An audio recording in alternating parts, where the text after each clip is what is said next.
साहब जी, मेरे सभी भाइयों बहनों बेटा बेटी माता पिता को भगतमती की सत साहेब। तो आज हम सुनेंगे संत रामपाल जी महाराज के सत्संग में गुरु जी हमें बताते हैं कि चाहे हम कितनी भी सिद्धियाँ प्राप्त कर लें, चाहे हम आसमान में भी उड़ने की सिद्धियाँ प्राप्त कर लें, जब तक हम तत्वदर्शी संत को गुरु नहीं बनाते और गुरु जी के बताए अनुसार भक्ति नहीं करते तो तभी तक हमें भक्ति करने का कोई लाभ प्राप्त नहीं होता और ना ही मोक्ष मिलता। तो सुनते हैं सभी भाई बहन बेटा बेटी माता पिता मिलजुल करके सत्संग संत रामपाल जी महाराज की सत साहेब जी। बिना यानी सुखदेव ऋषि जी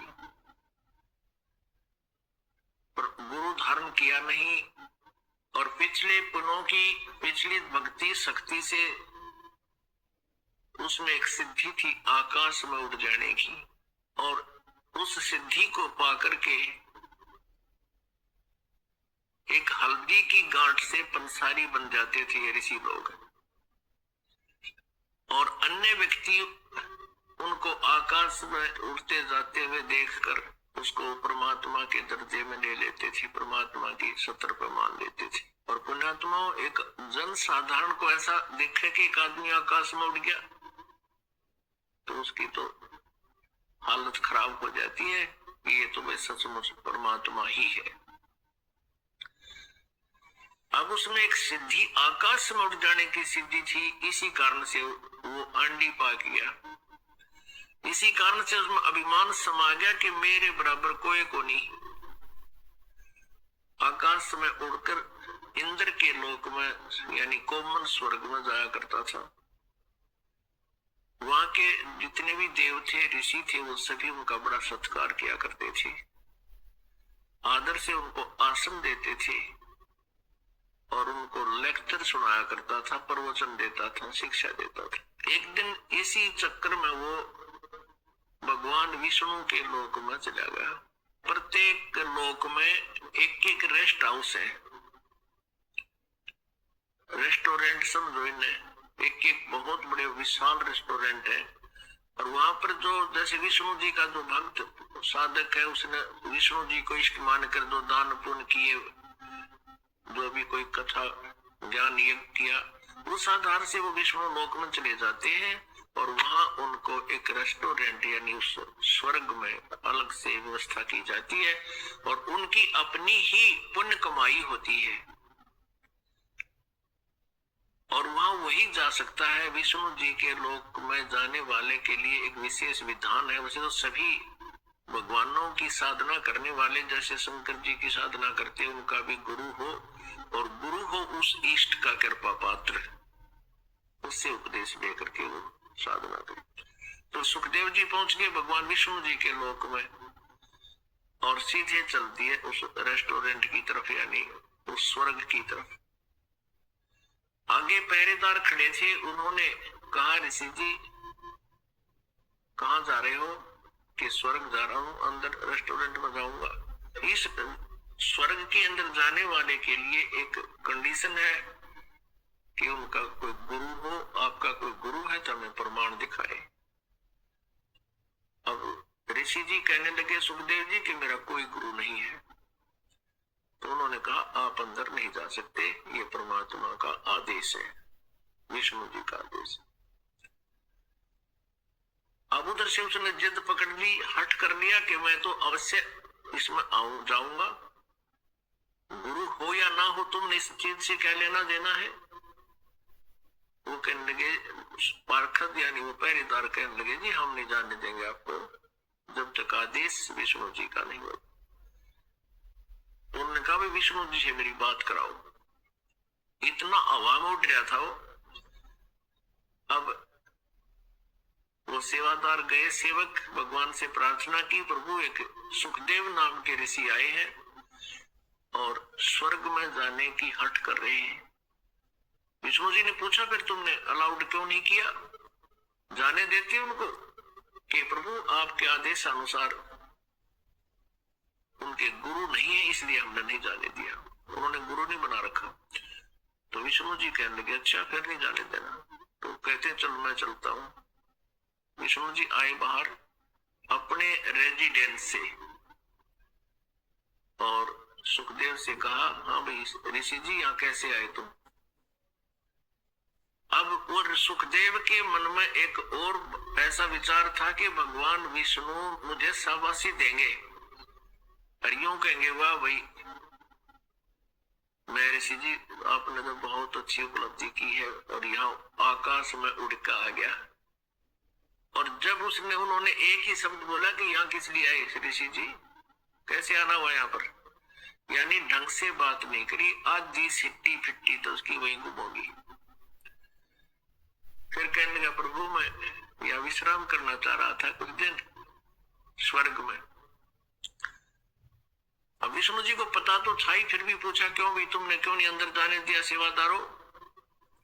सेवादारों ने बताया, प्रभु इनका कोई गुरु नहीं है। तो विष्णु जी ने कहा कि ऋषि जी आपने गुरु नहीं बना रखा,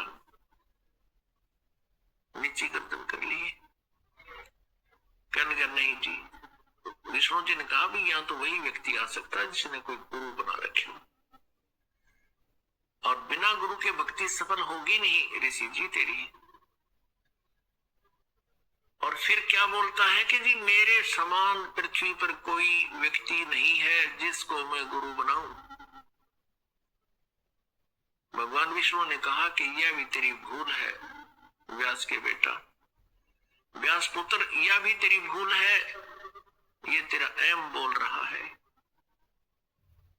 पृथ्वी पर एक से एक महान आत्मा है, और जाइए राजा जनक से नाम लीजिए, वो आज मेरा कृपा पात्र संत है, यानी वो रजिस्टर्ड है मेरी तरफ से, वो गुरु पद पर विराजमान है।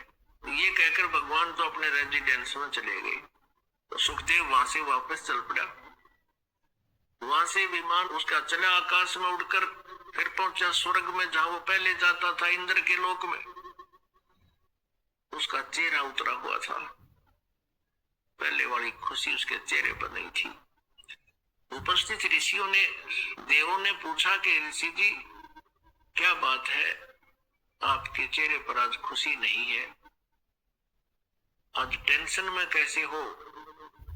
कारण बताया कि मैं विष्णु जी के लोक में गया था और भगवान ने मुझे वहां रहने से इनकार कर दिया।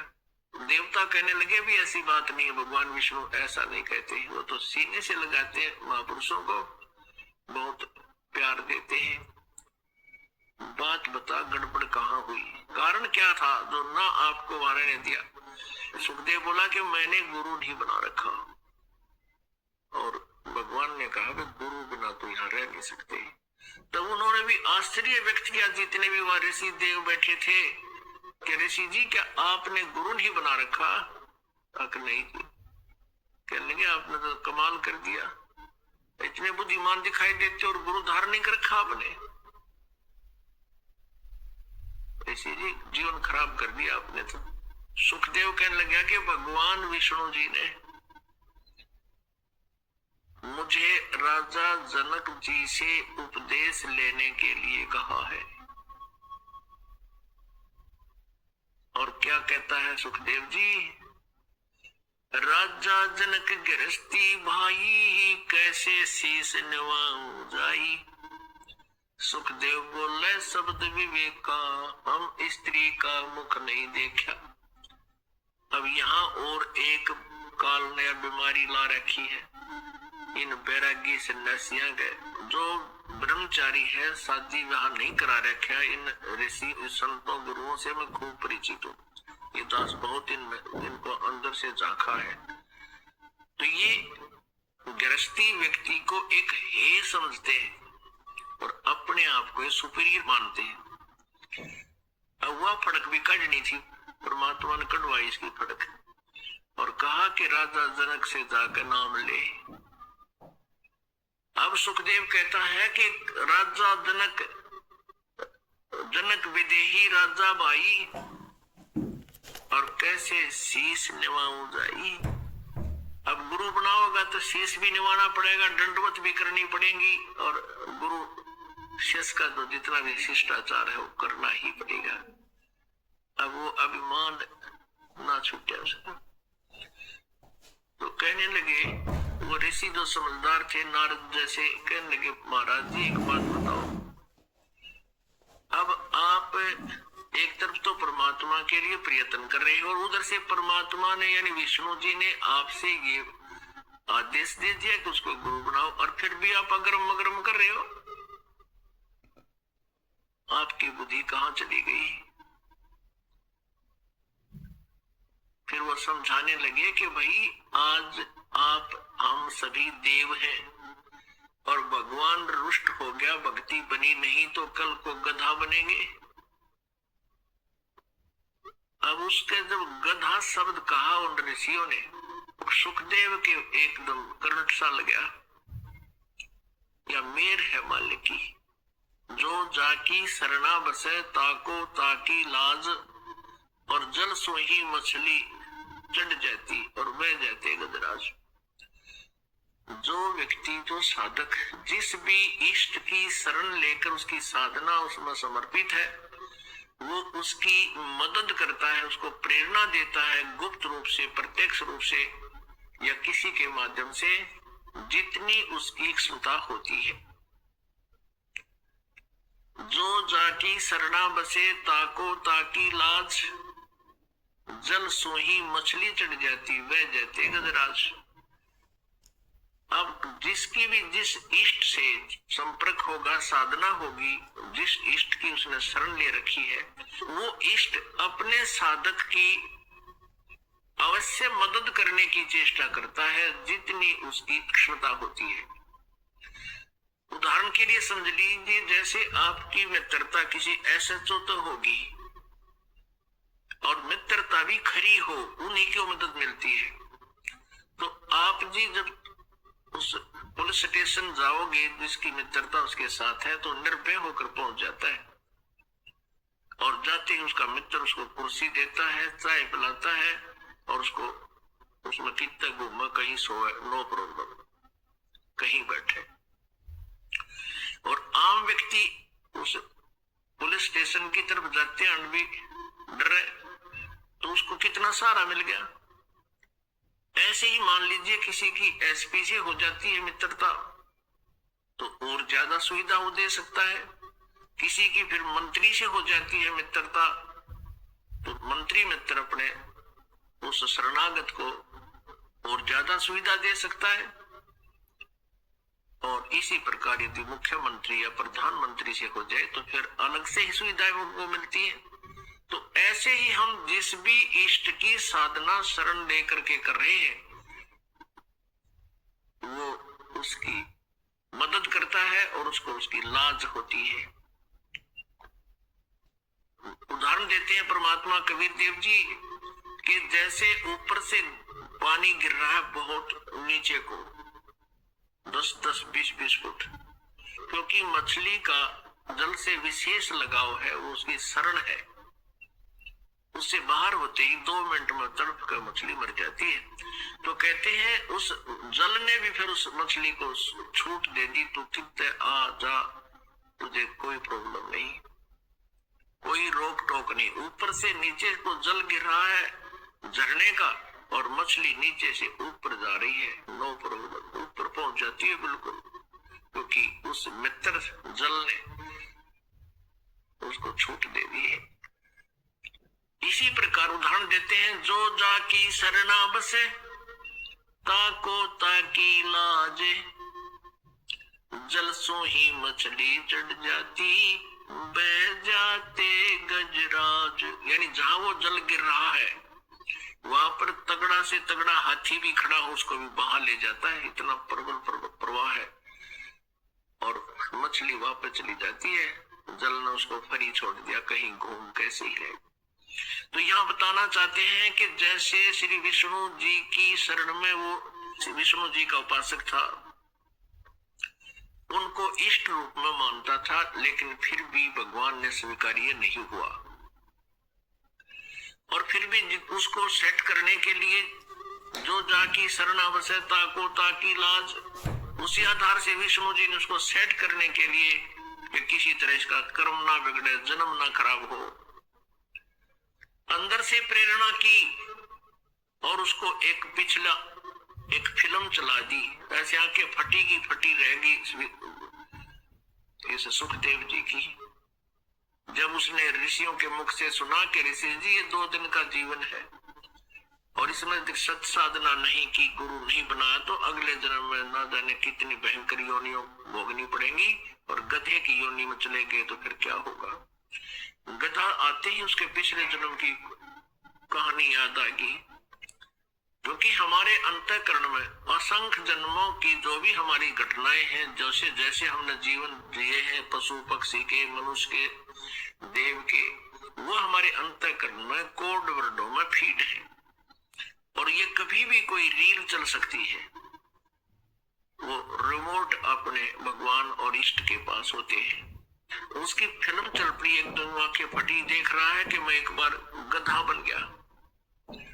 वो सारी फिल्म याद आएगी, तुरंत उसने कहा कि ऋषि जी आप ठीक कह रहे हो, एक बार मैं गधे की योनि भोग रहा था और मेरे मालिक ने बहुत मेरे से काम लिया, मैं अंधा हो गया। अंधा हो गया तो मेरे मालिक ने मुझे छोड़ दिया, 2 मारे लठ जंगल की तरफ चालता कर दिया।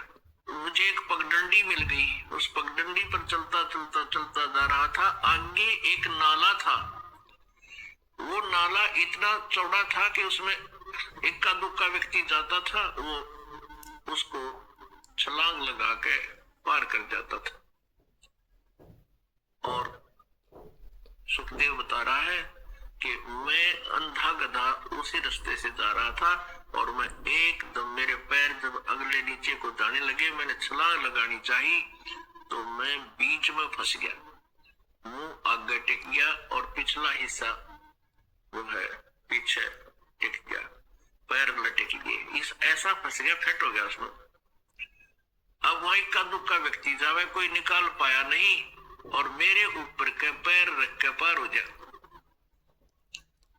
हफ्ता 10 दिन भुगत के बुरी तरह मेरे प्राण निकले उस गधे की योनि से।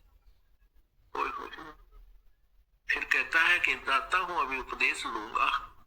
फिर मन में एम आ गया कि उससे बड़े बड़े विद्वान तो मेरे पिताजी हैं, व्यास जी। व्यास जी के पास आया, व्यास जी से कहा पिताजी मैं भगवान विष्णु के लोक में गया था, उन्होंने मुझे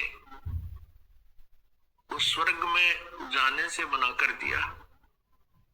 तो यही बात व्यास जी ने पूछी कि बेटा बात बता क्या है। भगवान कभी मना नहीं करते, वो किसी को मना नहीं करते, वो तो एक बहुत ही अच्छे नेक है। को त्रुटि बता क्या गलती बन गई। फिर उसने भी यही कथा सुनाई कि मैं ऐसे ऐसे कहा था, उन्होंने कहा भी तेरा गुरु है नहीं, बिना गुरु के यहाँ नहीं रह सकते। तो व्यास जी ने कहा कि बेटा मैंने तो ये सोचा था मेरा पुत्र मेरा नाम रोशन करेगा और गुरु बना लिया होगा कोई, क्योंकि उसी दिन जन्म होते ही ये सुखदेव चला गया था। व्यास जी से प्रार्थना करते रह गए थे, बेटा मुझे दर्शन तो दे दे, क्योंकि सुखदेव ऋषि अपनी मां के गर्भ से 12 वर्ष में बाहर आया था और उठकर अपनी और नाल को कंधे पर डालकर चल पड़ा, और व्यास जी पुत्र पुत्र करता करता पीछे भाग रहा था, आकाश में उड़ गया। उसके बाद वो पहली बार अपने पिता के पास आया। तो व्यास जी ने पूछा कि मैंने तो सोचा था कि आपने गुरु बना लिया होगा, सुखदेव तुमने जीवन बर्बाद कर दिया। व्यास जी को फिर बताया उसने, सुखदेव जी ने कि हे पिताजी भगवान ने एक समस्या और पैदा कर दी। उन्होंने कहा कि राजा जनक को गुरु बनाओ, और मैं बाल ब्रह्मचारी है और मैं त्यागी सन्यासी, मैं कैसे उनको शीश निभाऊं राजा जनक को। व्यास जी कहने लगे भले पुरुष, तेरे में ज्ञान नाम की चीज नहीं, अभिमान तुझे उठाए फिर रहा है नालायक। भगवान ने कह दिया कि वो नाम ले ले और फिर भी तो अग्रम अग्रम कर रहा है, तो भक्ति के योग प्राणी नहीं है, अपना जीवन नष्ट कर जाएगा।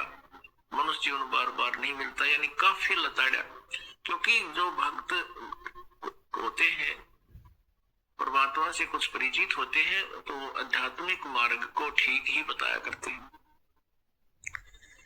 तब सुखदेव ऋषि ने राजा जनक से उपदेश लिया। राजा जनक के लिखा है, परमेश्वर ने अपनी वाणी में गरीबदास जी के माध्यम से जो लिखवाई है कि उनके 10,000 रानियां थी। उनमें से एक सबसे जो पटरानी होती है, सबसे प्रथम होती है, पटरानी बोलते हैं उसको, जो सबकी कंट्रोलर होती है।